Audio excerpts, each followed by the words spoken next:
Well, on this Easter Sunday morning, the story is that Jesus has risen from the dead. And I want to talk about that story now using some napkins.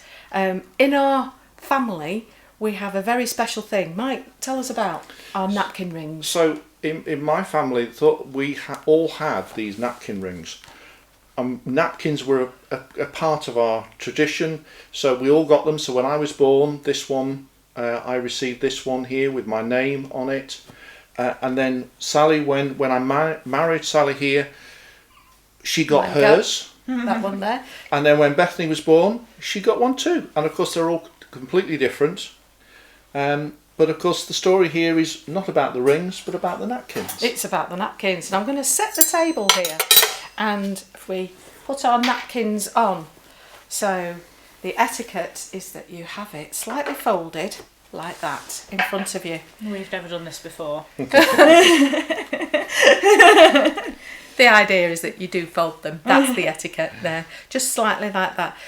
When I was younger, we always knew it was a special meal. When the serviettes and the napkins came out, it was a really posh meal we were going to be having.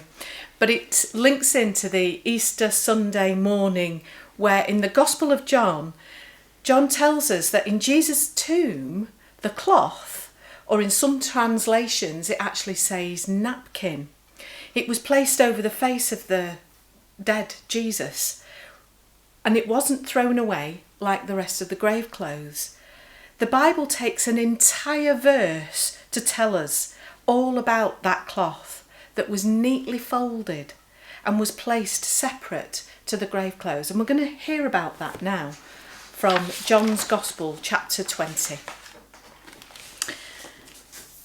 Early on the first day of the week, while it was still dark, Mary Magdalene went to the tomb and saw that the stone had been removed from the entrance. So she came running to Simon Peter and the other disciple, the one Jesus loved, and said, "They have taken the Lord out of the tomb, and we don't know where they have put him." So Peter and the other disciple started for the tomb. Both were running, but the other disciple outran Peter and reached the tomb first. He bent over and looked in at the strips of linen lying there, but did not go in. Then Simon Peter, who was behind him, arrived and went into the tomb. He saw the strips of linen lying there, as well as the burial cloth that had been around Jesus' head.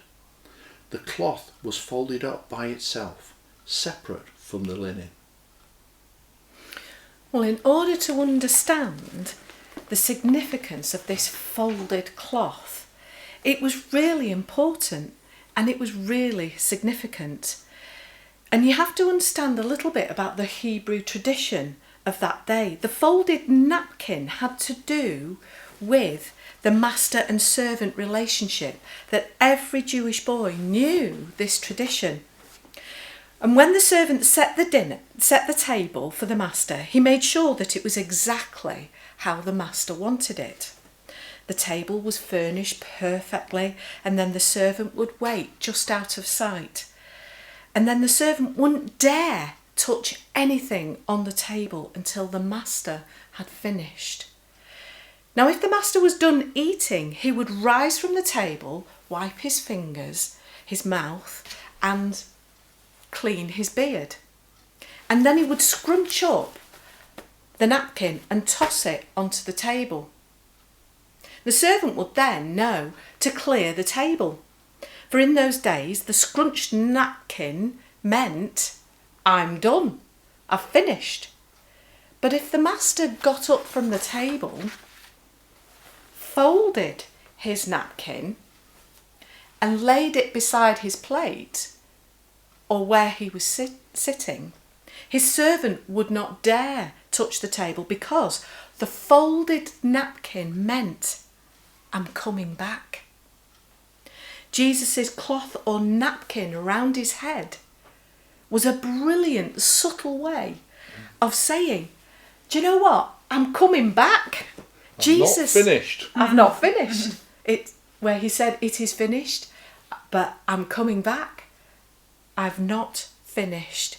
So this next time you're having a meal with a serviette or a napkin, take a moment to thank God for raising Jesus from the dead, his dying and God raising him to life in the way that he did says, love conquers all.